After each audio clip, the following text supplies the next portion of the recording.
We're on page 53, talking about sonnets. Dun-na-na-na-na-na-na, sonnets. Real quick, how many lines does a sonnet have in it? 14. Brent remembers the sonnet right up here. Just so you remember, the sonnet equals 14 lines. Okay? Sonnet is 14 lines. If you have more than 14, it's not a sonnet. Less than 14, not a sonnet. A 14 on the dot, it's got to be a sonnet. Got to always be a sonnet, okay? So we're on page 53. We're going to start with the easy one. Does that sound good to y'all? All right, so y'all flip over to page 54. Yes, ma'am. Yes, ma'am. All right, so we're on page 54 now. We're going to look at one of the easy ones, okay? Look at this one that says after Turkey Day. After Turkey Day. Hey, what's Turkey Day, y'all? Thanksgiving. Brent, as he knows what Turkey Day is. I'm going to put quotes around it. There we go. I can number my stanzas. 1, 2, 3, 4. What do I notice about my last stanza? It's only 2 lines. It's only 2 lines. What's the 2-line stanza called, y'all? Couplet. Yes, let's label that as a couplet. Couplet. Okay? All right. So, real quick, just to keep them honest, let's count the lines. 1, 2, 3, 4, 5, 6, 7, 8, 9, 10, 11, 12, 13, 14. Is this sonnet, y'all? Yes, absolutely, it's a sonnet. And I'm going to assume it's about what holiday? Thanksgiving. Maybe not exactly Thanksgiving, but maybe after Thanksgiving. Good job, Trace. You figured out it's after Thanksgiving. So here we go. Check it out. This is a fun poem to read because it's about Thanksgiving. But Patrick's going to take stanza 1. We're going to let Aaliyah take stanza 2. We're going to let Brent take stanza 3. And Tristan, can you take us home with stanza 4? All right, Patrick, take it away.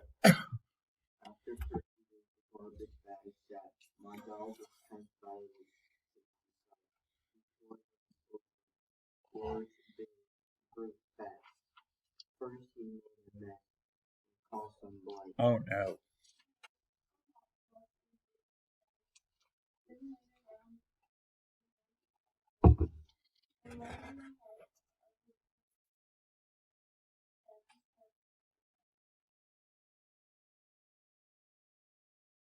He slowly came around, and the water slow, his belly wide, near the floor, near the flood.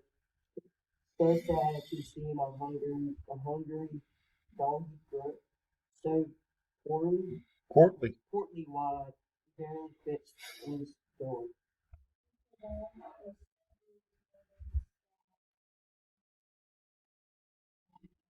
That's funny, right? I mean, the dog eats the. How many of y'all have had dog eat garbage before? Yes, that's something a lot of us can relate to. We see the movies and TVs, but when it actually happens to you, you're like, what the crap? Oh, dear God. He ate himself until he was like, could barely move. I mean, it's funny, but it's also kind of sad, but it's mostly funny, right? It's mostly funny. Okay. Hey, since I can see this going on in my head, what literary device is that? If I can see with the imagery, yeah. So over here, let's write imagery, because that's our easy go-to thing. All right, so real quick, we're gonna Brent and Tristan, y'all are gonna scan the. Actually, no, Brent, Tristan, Braxton, y'all are scanning the first stanza. Blake and Patrick and Aaliyah, y'all gonna scan the second stanza. Zach and Aiden and not Aiden, Hayden and Zaya, y'all are gonna scan the third one, and then Trace and David and Hunter, y'all are gonna scan that fourth stanza. Real quick, scan your assigned stanza and look for imagery. Okay, scan just your assigned stanza. Yeah.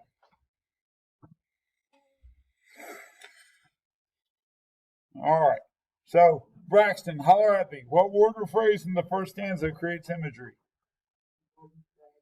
Garbage bag sack. Brent, what else? Made a mess. Made a mess. All right. What else, Tristan? Tore the movie. Oh, Lord Almighty. All right. Good job. Everybody got one there. Look at that second stanza. There's more, but we're just doing the basics right now. Patrick, give me a line in the second stanza that creates imagery. Line. Moaned out loud in pain. Good job. Blake, what you got?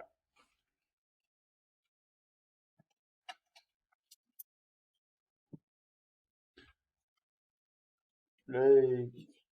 Hey. Literally any word in the second stanza. Any word, literally any word. He ate. There we go. Boom. What you got, Leah? Purple carpet stain. Yes. Oh. Like he either got blueberry pie on the carpet or he threw up blueberry pie on the carpet. Ugh. Nasty stuff. Okay. Look at that third stanza. That was Hayden and Zach and Zaya. Zaya, what you got?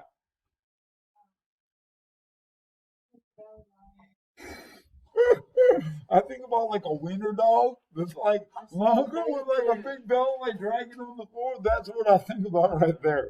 That's perfect. All right, what you got, Zach? Hang on one second, guys. I called on Zach.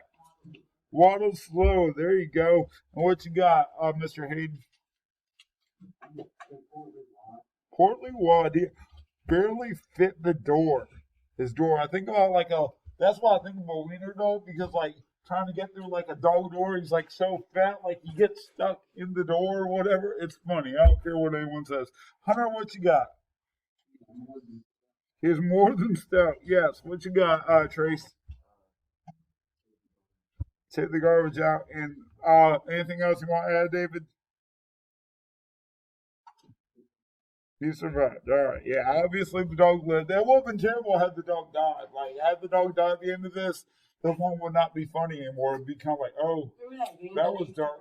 It's like you feed the pig and pump its head. Yes. That's what I'm thinking. Yes. Yes. I also think about Hungry Hungry Hippos. Y'all ever play that game with your little Hungry Hungry Hippos? This one would not be funny if the dog died. If the dog died, this would be an elegy. But, you know, thank God the dog is still alive. Hey. All right, so we got imagery. That was easy. Real quick, let's look at this rhyme scheme. Sat and sight, did they rhyme? No. I hear yes, I hear no. Sat and sight, guys. No. Quit saying yes, guys. Sat and sight do not rhyme in any language, okay? Fat. Fat and sat. So A. And blight. B. A, B, A, B, just like that. Pies and demise, they rhyme, so they'll be C, C. Pain and stain will be what letters, y'all? D. There we go. I'm noticing a pattern. Slow and grow will be E and E. Floor and door will be F and F.